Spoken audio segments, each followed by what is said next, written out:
welcome back to Cooking with MERRACHI, the Ramadan series. Actually, I have some bad news because today's episode is already the last one of this season. But I also have some good news because in today's episode, we have a very special guest. All the French girls love her. She travels a lot and she's going to make for us today a dish that's very known in her own country. Let me introduce to you Assia.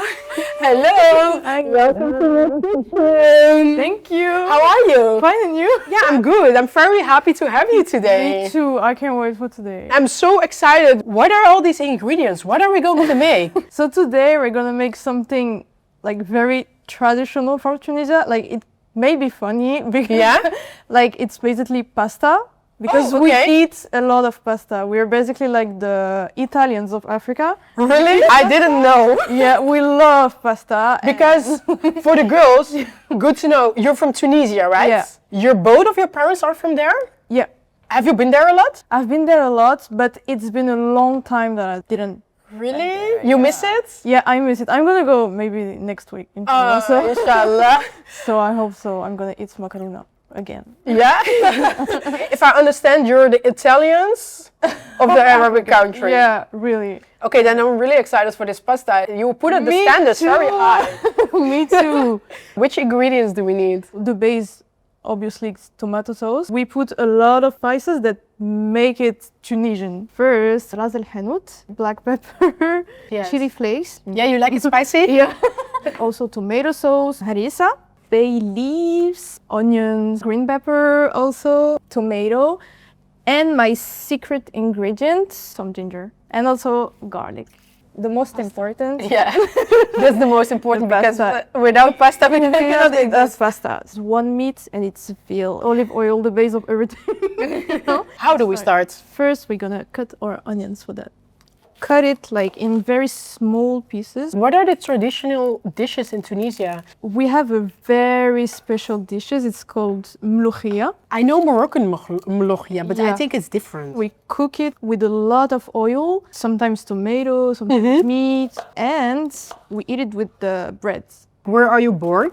I was born in France. That's why I know a lot also of Moroccan cuisine and Algerian cuisine because we use it to live like all together. Yeah. There's a lot of diversity in France, basically. How was it growing up in France? It was a little bit difficult. Yeah? For a lot of reasons. I wore the hijab at 14 and I was exposed like to a lot of discrimination. At such a young age already? Yeah, at such a young age. So basically I didn't have the right to wear it in school. Oh, really? So every time you went to school, you took it off? I had to take it off in front of school, you know. That's crazy. Yeah.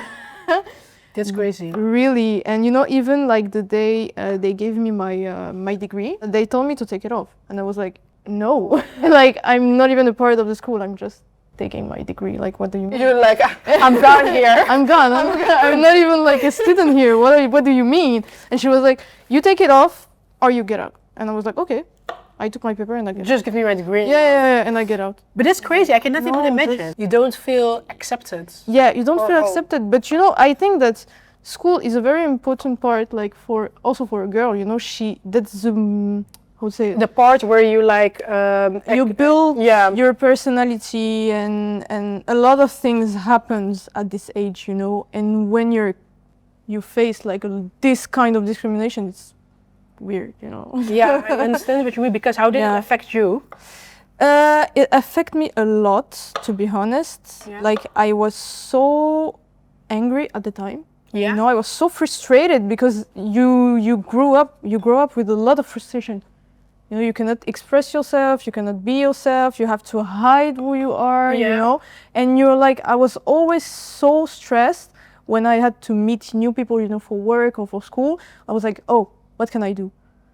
Do I wear like a turban? Do I wear like a hijab? Do I wear nothing? So every time you went somewhere, you needed to think about how I'm going to appear. Yeah. So they will not. Yeah. I was like, it's not possible for me to live like that. So I was like, I have to go. You cannot change a whole constitution. Yeah. No? I actually think it's really time for France to change. Even girls that do not wear hijab and that only dress modest, they also want to express themselves through clothes. So It's very important. And It's a problem. Paris has so many girls that dress modest. Yeah. Not only Paris, the whole of France. Like Yeah, so yeah, many yeah. Moroccans, Algerians, what you said. It's crazy. You know, even my mother, like she got fired because she wore the hijab outside work. Really? Really? For example, I'm from Holland. It's bad there because when I just started wearing a hijab, I also didn't feel accepted, to be honest. But actually, there are like places that are even worse. This is so worse. And my dad also had troubles at work because of that. He got fired also because he was working at the airport. Really? So he got fired at the time also. All my family got fired because and we're laughing. And yeah, and me too. And I was like, it's nobody had worse. Yeah. And I don't want to live like that. I don't have to fight to have basic rights. Yeah, to have basic rights. That's exactly. To have a job, to go to school. Yeah, exactly. Like, what is this life? Because Yeah, I have the right to live like this, you know. Yeah. I was in South Korea. Oh yeah. During 3 years before coming here, because I was like, I have nothing to lose. Yeah. Basically, it's not gonna be worse than his friends. So are we? Look at this. Look at this. This is the size of my hand. I feel more comfortable when it's bigger because you can like mix it well with the sauce, you know, because everything is gonna happen here. So first I'm gonna put the olive oil on the pan like this. I think we're good. Yeah. Okay. We're gonna cook the meat right after the onions. Yeah, how was it like when you were younger experiencing Ramadan? It was hard because it was during summer. Oh yeah? Like the hours was so long. Yeah. You was till 11 or something, eh? It was 3 a.m. basically from 10 p.m. Did you ever experience Ramadan back home in Tunisia? Yeah, and it was really nice because it was short, you know, and you have all the vibes of Ramadan and Adhan everywhere, and we were gathering all together, you know, with tea, coffee, a lot of fruits. Like we had a backyard where we put like you know, some carpet. Oh yeah. It was so nice, and sometimes like all my little sister and brother they were dancing and you know, it was so funny. Did you go there a lot? At the time when I was a kid, like I went there like once a year or twice a year. Oh wow, that's nice. After I left France, it was difficult, you know, because and also I think because you used to go with your parents or not. Right. And when you grow up, it's your first time to go alone. And I was a little bit, it's different, you know, and I never did for the moment, so. I think this is just me, but I have so social anxiety that if I go to my family, even in Morocco, I'm like, I need my dad because he needs to start a conversation. Yeah, he knows where he is for me. He needs to keep like conversations with them. Yeah. I'm just here for the vibes. Yeah, because you know, you don't have updates sometimes. Yeah. As they have. They call each other a lot. Yeah, and I have a lot of updates. I have nothing to tell them actually, so. Me too, so sometimes like, awkward. Yeah. So now that everything is ready, we're gonna cook first a little bit the onions, and after we're gonna put the meat right after the onions. Okay. Let's go. It's very beautiful. The smell. So how long does the meat need to cook?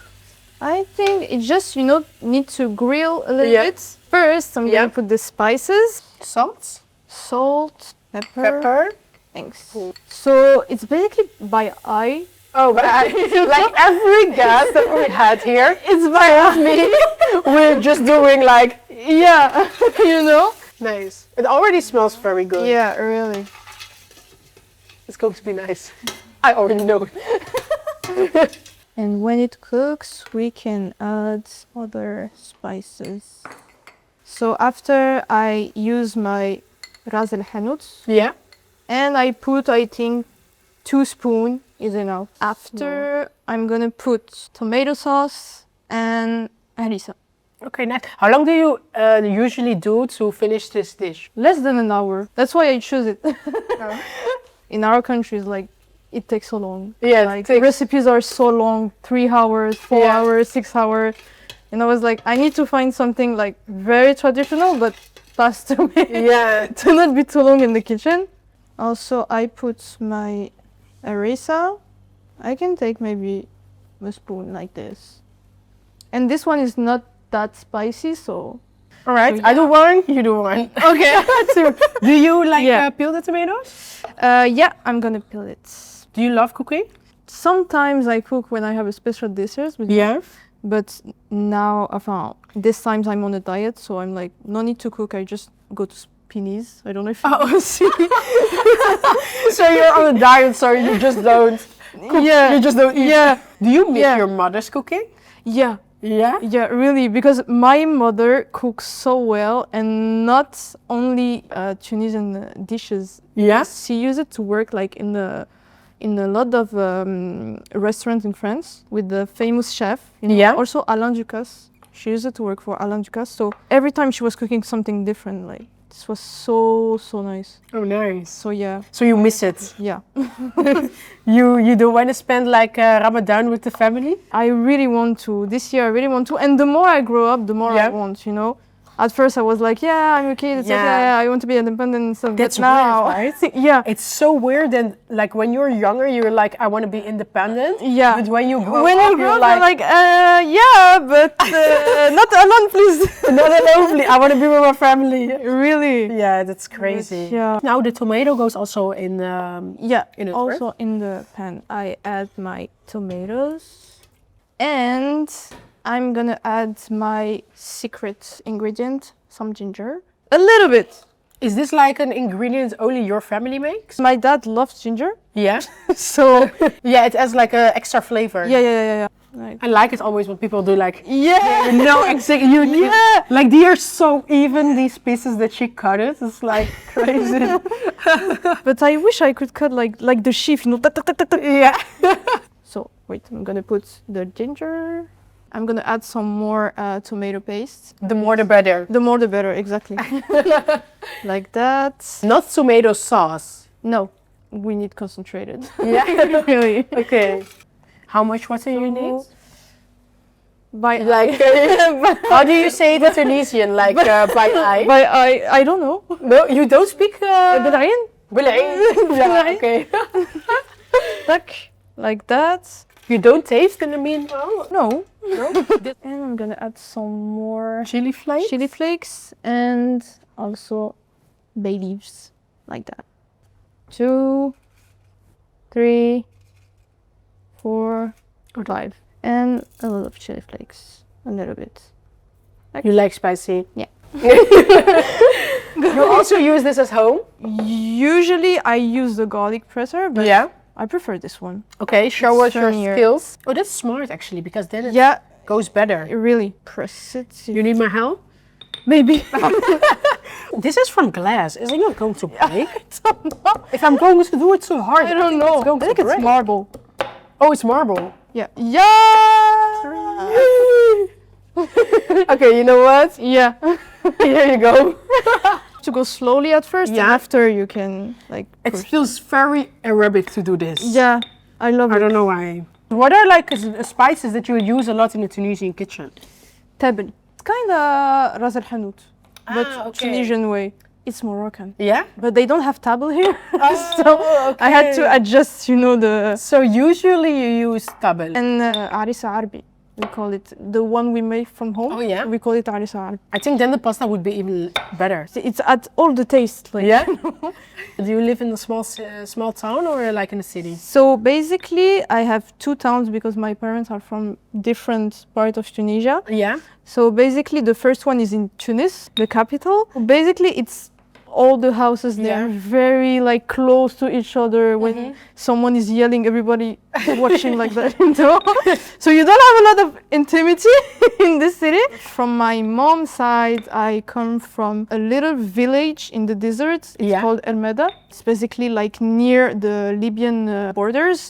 Very far away, like in the desert. So most of the time when you go to like Tunisia, you go to your dad's side. It's very far away and you can get there only by car. And since my dad didn't have a car, so, you know. What was like a dish that you always had on the table during Ramadan? Brick.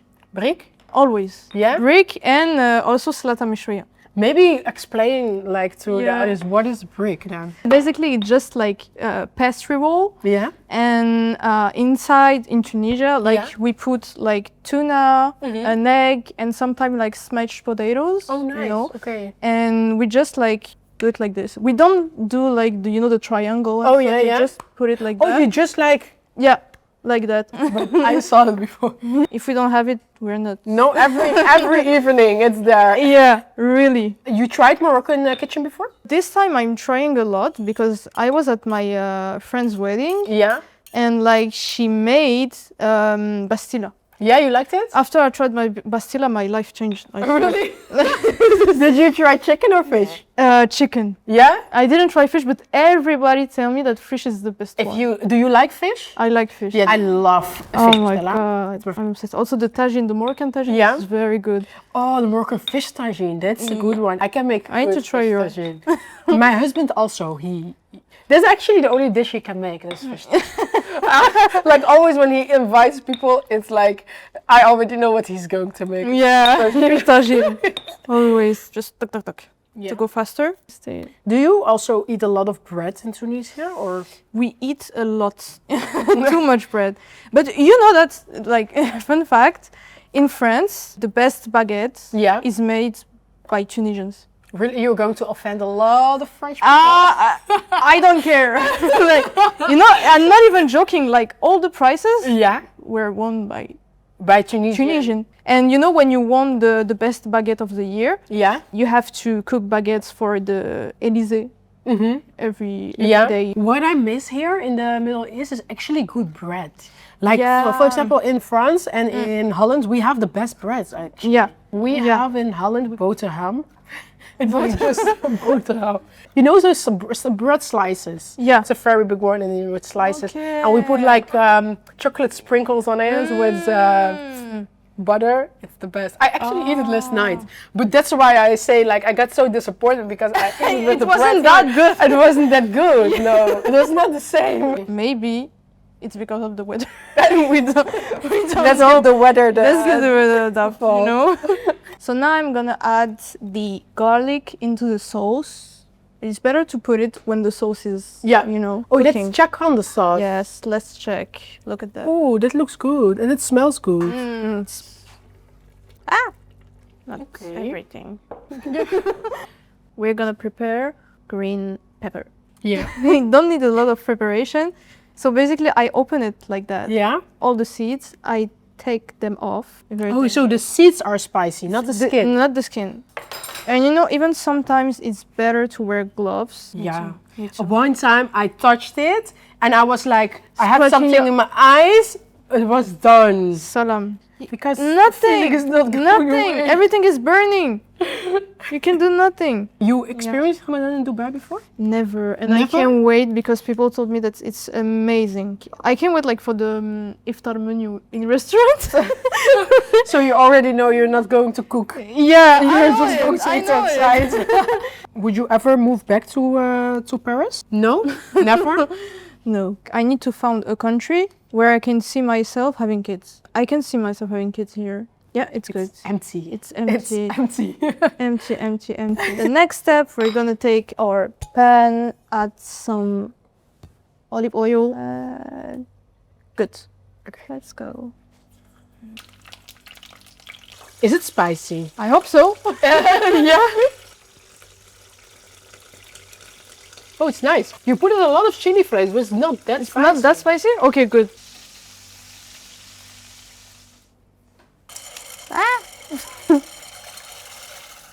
This looks nice. Yeah. So yeah, it's supposed to look like that at the end. The pasta is ready. Yeah. Let's go. Okay. I'm just gonna add a little bit of the water of the pasta in the sauce. Okay. Pasta with sugar and butter. You should try it, really. It's really nice, yeah. I think, I don't know why I do this. I think back in the days, but if I smell this, I just think about just adding like butter and sugar. Now I want to try. Yeah. Put like gradually like a little bit of, you know, sauce and mix and mix and mix. Just like that. So basically, I'm just gonna take spoon by spoon the pasta. Like, why are you doing spoon by spoon then? Why not like everything? I really don't know. Yeah. My family used to do it like that, so While mixing it, I had one question. Do you have like some things this Ramadan that you want to achieve?